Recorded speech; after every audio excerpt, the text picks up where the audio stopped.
ईमानदार चाहिए, इल्म दीन हासिल किया हुआ चाहिए। नारे तकबीर सभी रजा साहब कुबला।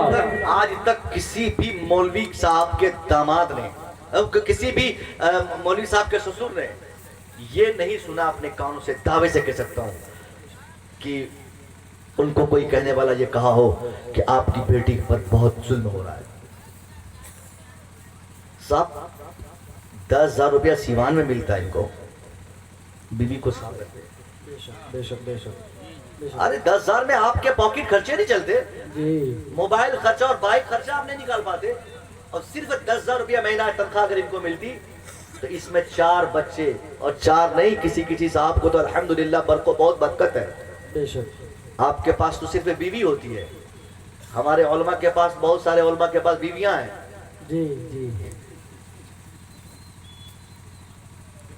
क्या वो बीवियों की परवरिश करते हैं 10,000 रुपया में, कोई भूखी नहीं रहती, कोई परेशान नहीं रहती। ये इल्म दीन की बरकत है। इसलिए कोई शख्स ससुर ये नहीं कहा आज तक, नहीं रोया कि मैं शादी करा के फंस गया।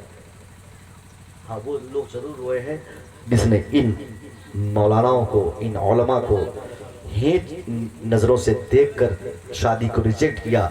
या उन बच्चियों को भी मैं रोते देखा जिन बच्चों का कभी मानना रहता है कि मुझे दाढ़ी वाला पसंद नहीं। जी जी बहुत मैंने रोते देखा उन लोगों को। जी जी। जब ऐसे घर से कंप्लेंट हमारे पास आते ना कि हजरत चौपट हो गए, दामाद अच्छा नहीं मिला, मन तो कहता जूता निकाल के 5 जूते उसके सर पे मारूं। खुदा की कसम, मुस्तफा की महफिल से बोल रहा हूं मैं एक हाफिज कुरान के लिए बहुत बेहतर रिश्ता एक लड़की के लिए मैं अपने इलाके में सेट किया था। हाफिज कुरान के लिए थोड़ी बहुत बात हो गई थी। जैसे उस पड़ोस में दूध के गांव में किसी की नौकरी लगी, आंख बंद करके उसका बाप उस हाफिजी के रिश्ते को कैंसिल करके एक मास्टर से शादी करवा गया। और उसके बाद नतीजा मालूम है क्या हुआ? नहीं मालूम है, मैं बताता हूं। अफसोसनाक खबर है,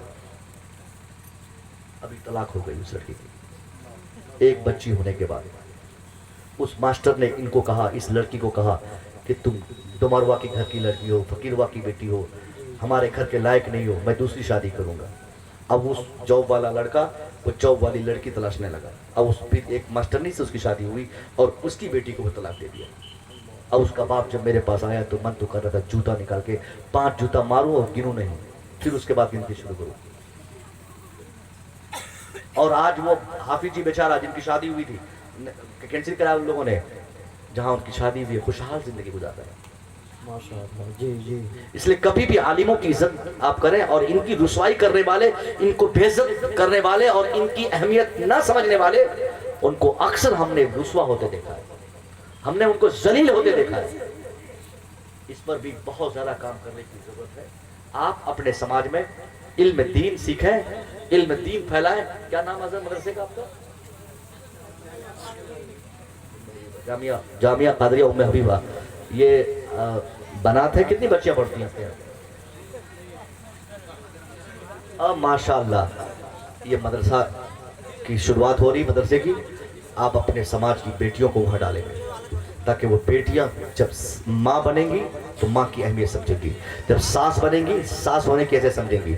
जहाँ बेटी नारे तकबीर, नारे रिसालत, मसलके आला हजरत तालीमी बेदारी कॉन्फ्रेंस शायर इस्लाम जनाब अख्तर परवाज नईमी साहब क़िबला। नारे तकबीर, नारे रिसालत।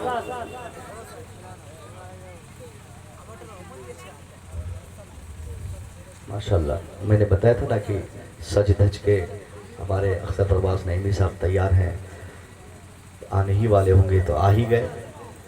अब तो आपको यकीन हो गया ना भाई, यही अख्तर परवाज हैं। कहाँ कहाँ से घेर घार के इनको बुलाया गया है, वरना ऐसे मशहूर तरीन शायर और इस वक्त कहाँ वक्त इनको निकल पाता। बहुत वक्त की कमी है। कम उम्री में अल्लाह ने अपने इलाके के एक चेहरे को इतना नायाब बनाकर पूरे हिंदुस्तान के लिए अगर ज़रूरतों का सामान बनाया है तो उन्हीं चेहरों में एक चेहरा अख्तर परवाज नईमी का भी। पूरे हिंदुस्तान में बड़ी इज्जत है, बहुत सूफी मजाज शख्स है, कोई तालबाज नहीं, ये अच्छा पढ़ते हैं, कोई नखरेबाजी नहीं, वरना तो डेली नखरेबाज आज हमारे सामने, कल उनके सामने यूट्यूब और फेसबुक पर आप हमरा देखते रहते हैं। उनसे बहस नहीं, ये अच्छे हैं, ऐसे लोगों की इज्जत होनी चाहिए। मैं अर्ज क्या कर रहा था कि ये जो मदरसे का क़याम अमल में आ रहा है, इस मदरसे में या इस जैसे जहाँ भी मदरसे आ जाए,